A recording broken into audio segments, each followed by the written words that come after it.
All right, guys, welcome back.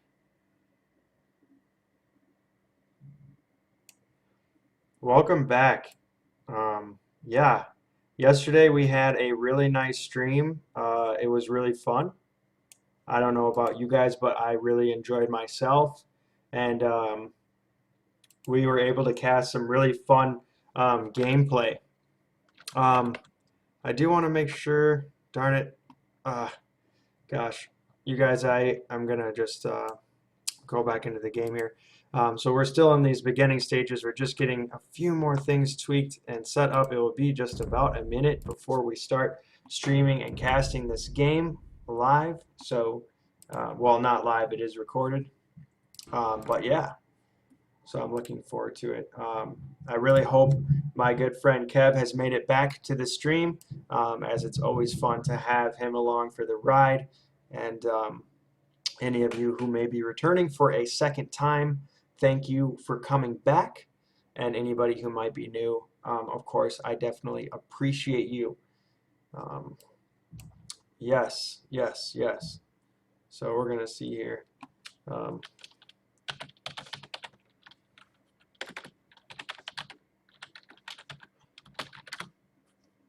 is that it? There we go. All right. So I wanted to set my stream indicator on so that people know that I am streaming in the Voobly lobby and that they can come in and watch if they want to. So I just want to make sure that people do know that we are available on here. And I'm going to send one quick message to my friend who I was um, streaming with or playing with the other day. I'm going to send him a message on Facebook Messenger, and he does work usually early in the mornings, so I don't know that he'll be able to um, chat or get on tonight. But I think it would be fun to have him along in the Twitch stream as well. So we're going to see if we can get him along in here too. But here shortly, in just a few moments, we will be starting things up and getting this evening going. But yeah, thank you all for being here, and I'm looking forward to a fun stream.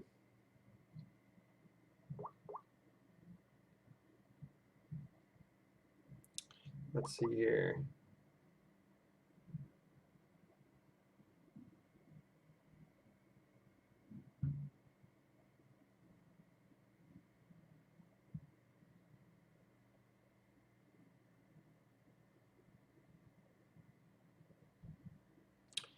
Yep, and we are going to be getting in here just momentarily.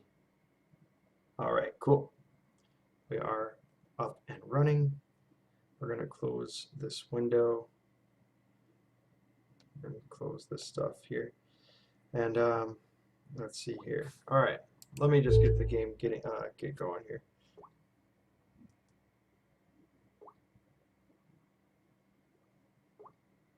All right.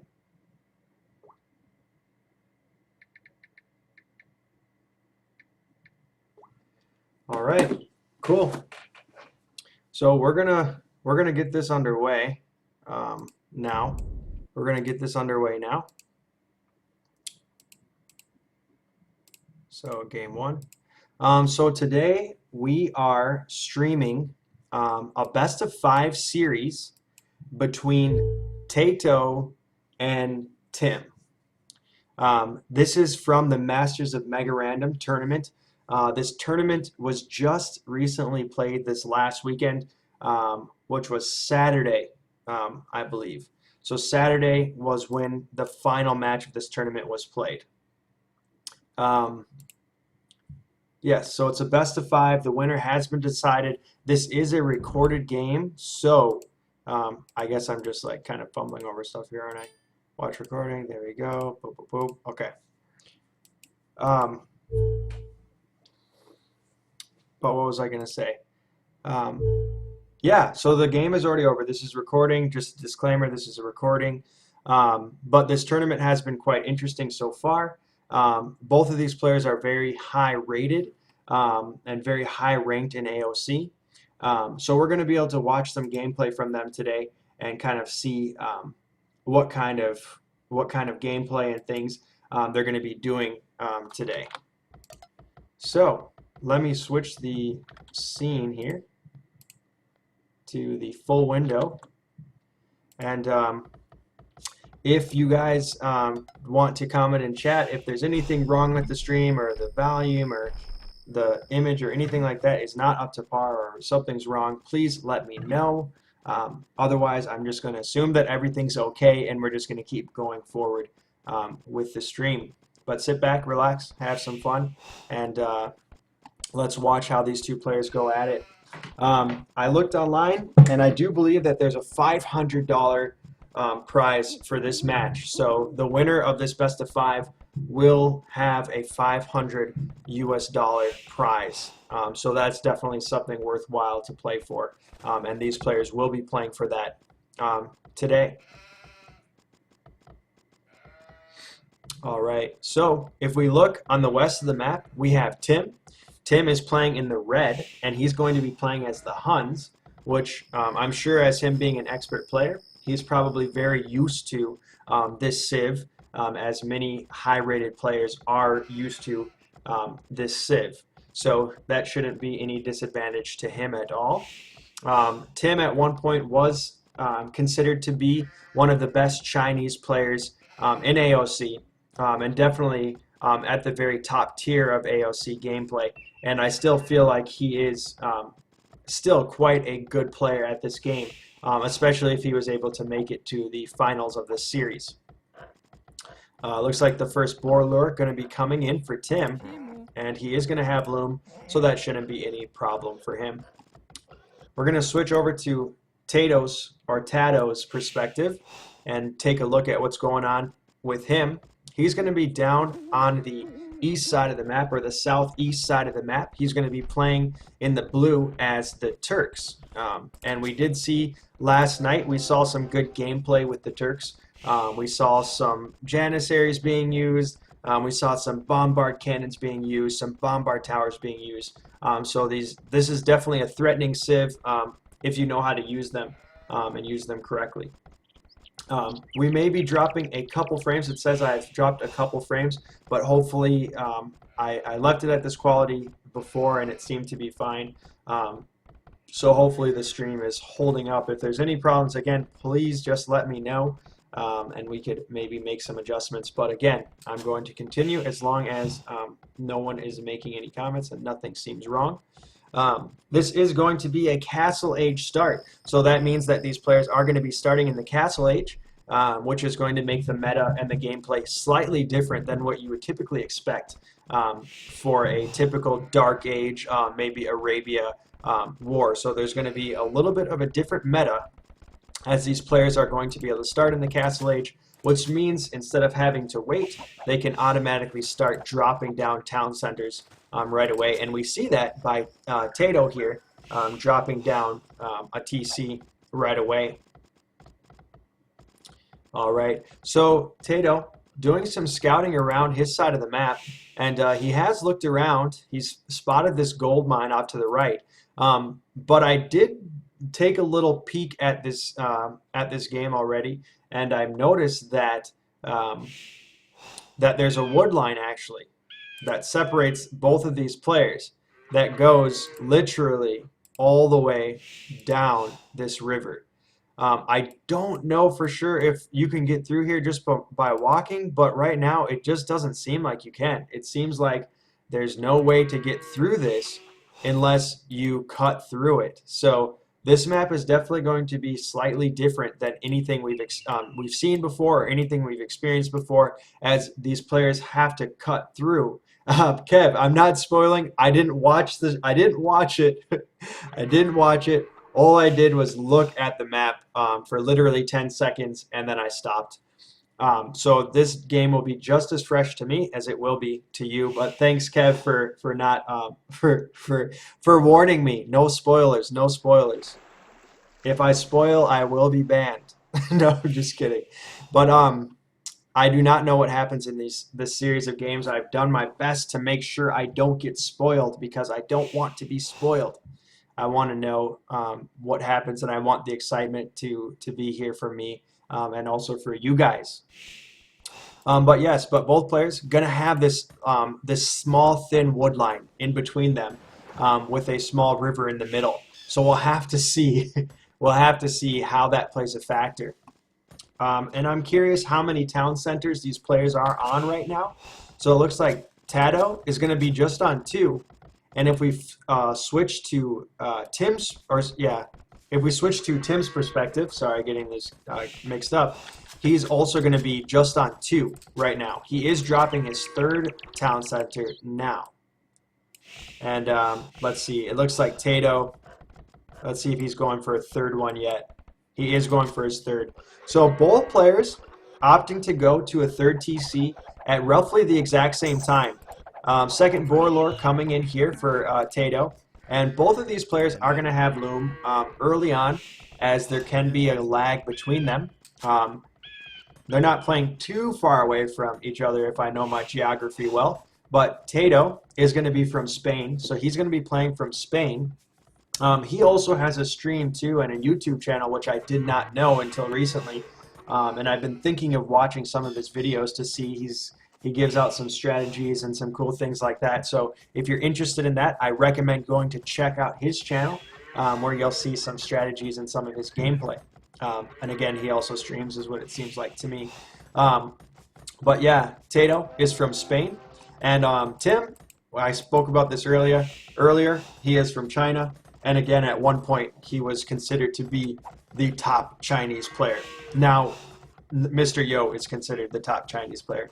Earnestly, if I have to be honest with you guys, I would have loved to see a Mr. Yo versus Tim battle here, instead of TaToH versus Tim, just because I think that might have been a little bit more interesting.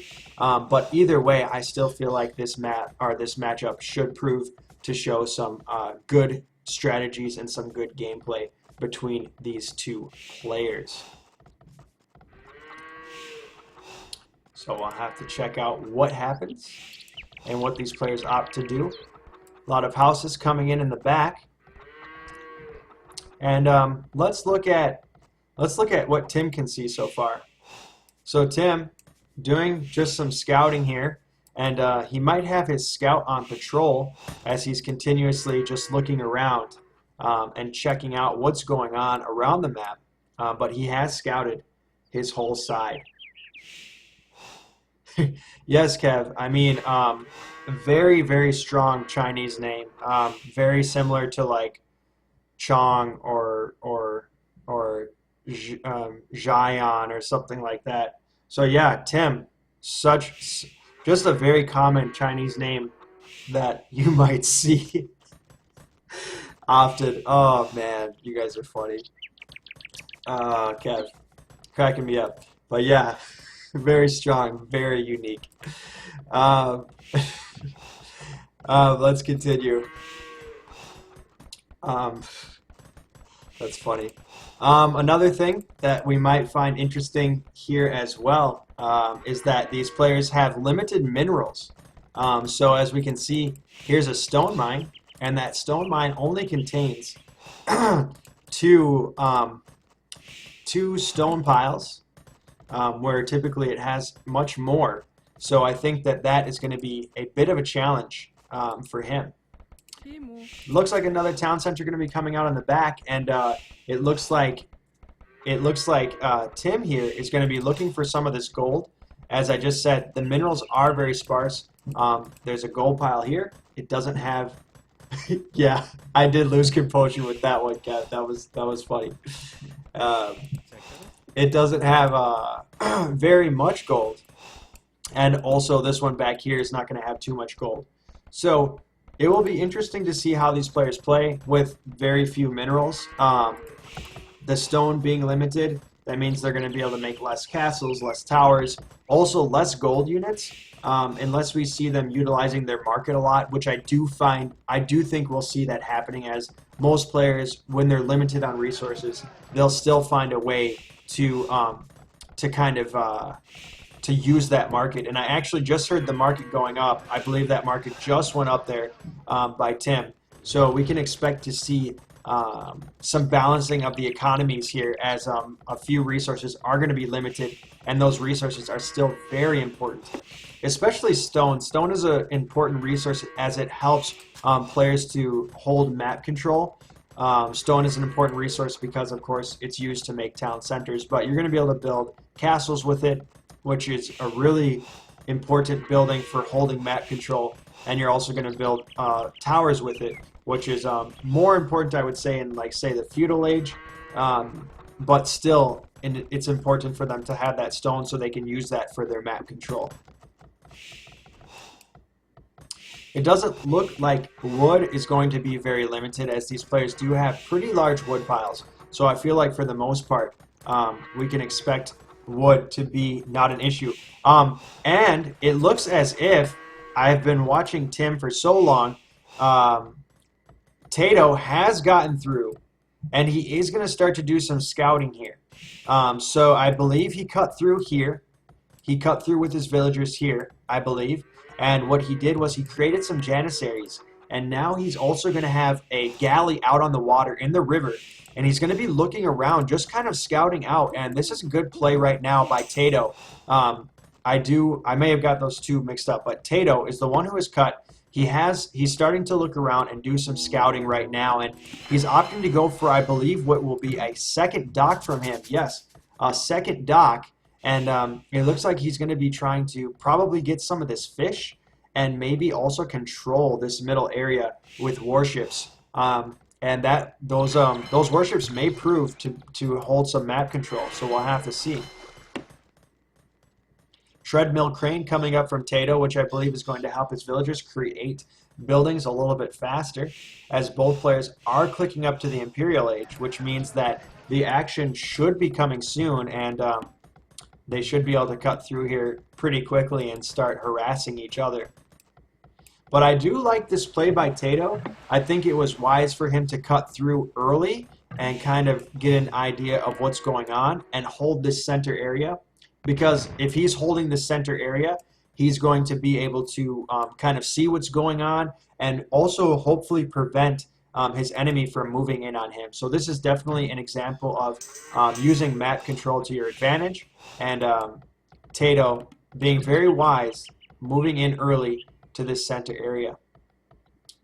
And earnestly, I have to say that if I had to put my money on any of these two players, I would probably put my money on Tim, actually. I feel like, for some reason, I feel like Tim would have the advantage, as, again, he used to be one of the top Chinese players in the world, and different things like this. So I would bet my money on him. But as of right now, it looks like TaToH does have a small score lead. Not by much, but he does have a small score lead. So we'll have to see how that plays a factor. But these janissaries going to be just patrolling this middle area and going to be watching Tim very closely. Tim opting to go for Cavalry Archer, and he is going to come in and get some villager picks right away. One villager goes down there from TaToH, and TaToH immediately losing a vill. And these Cavalry Archers going to get injured quite a lot by these Cav Archers, and TaToH opting to build a wonder.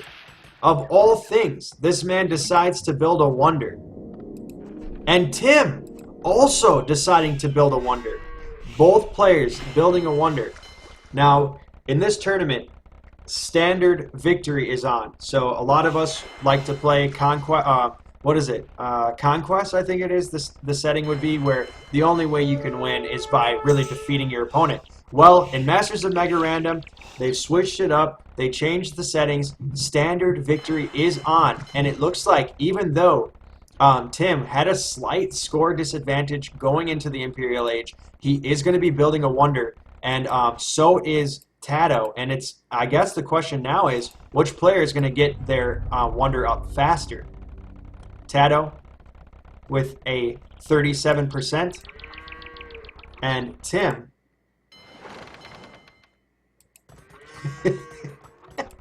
and Tim 20%. Kev, no, you're not tripping. You heard correctly. This this is a wonder war. This is a wonder war. And I have to say, I feel a little bit bad for Tim right now. Tim was the one who decided to build the wonder first, but his wonder is going up slightly slower than TaToH's because TaToH had his wonder completely saturated at the beginning with villagers on all sides, and Tim took too long to get those villagers to the line and to start building that wonder. So he's probably going to be kicking himself in a few minutes when he sees TaToH's wonder come up sooner than him. He's probably gonna be a little bit disappointed. 47% here, and it looks like for TaToH, 86%. So there's absolutely no chance that Tim's wonder is gonna go up first.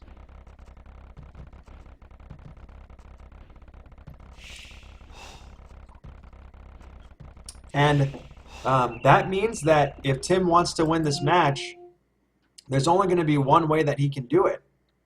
And that's going to be from moving in to his opponent and breaking through.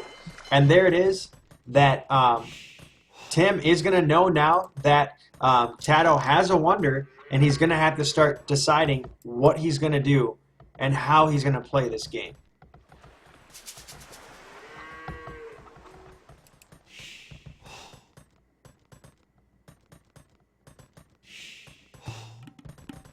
Tim researching. Yes, Kev, I didn't think you were tripping out either. Yes, so awesome. So a wonder victory usually takes 200 years. It usually takes 200 years. But the Huns have a unique technology called atheism, and they made it so that that the wonders have to last longer, so it takes longer to win. It usually takes 200 years. Now it takes 300 years. So that was a good call by Tim, researching atheism, causing there to be a longer delay for when the game would actually be over. And I think we'll have to see Tim get aggressive here, because if he doesn't, he will still lose this match. So we'll have to see what he decides to do. But he did extend the life of the game slightly by researching that technology, and that technology there, atheism by the Huns, really helped him a bit. All right. And guys, it does show me that my internet is dropping a couple frames here, so I hope that the stream is okay. So let me know if there's any big serious problems. We might have to change the quality, but I feel like it might just settle out here in a little bit. So we'll give it a moment or two to kind of settle up, but hopefully things get better. I am dropping a few frames though, so I do apologize about that.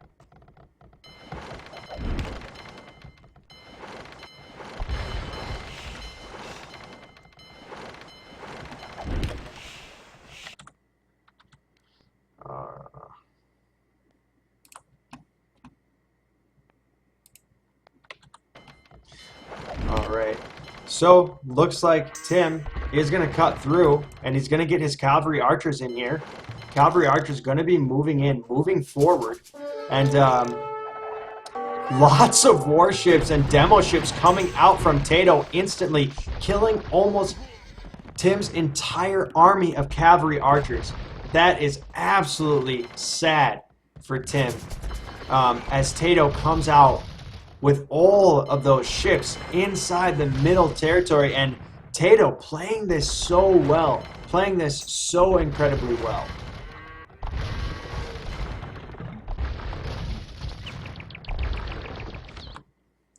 All right, guys, it shows me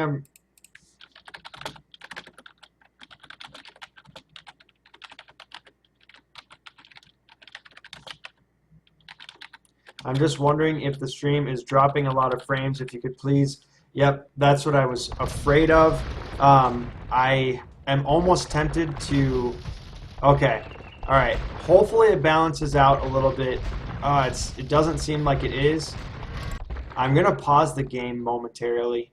I do apologize. Um, the stream was holding up very well yesterday, but for some reason today it wants to be a pain in my backside. So what we're gonna do is, let's see here. What are we going to do to solve this? Well, I have a few options, and that is I could turn off the stream momentarily and turn it back on. Um, and I hate to do that, but I might have to do that in order to solve this issue. Um, because it does seem like it's not really fixing itself very well. So, you guys, I do apologize, but I think that that's going to be the best solution is for me to maybe turn it off for a moment and turn it back on. Um, all right, awesome. Thanks, Kev, for the feedback, letting me know what's going on. I have dropped quite a few frames. It says I'm dropping 15% approximately, and that's not ideal. So maybe I'll just turn my internet off once and then maybe reconnect or something. So I'm gonna stop the stream and I'm gonna turn the stream back on. I really hope for you guys to stay. If you leave, I understand, but I'm gonna continue streaming the game. No matter what, I'd prefer you to stick around. So if you're able to stay, please hang tight, and I'll be back literally in just a few moments as I'm going to turn off the stream and reset my router and turn the stream back on. So I'll be back in just a moment, and we'll pick up right where we left off.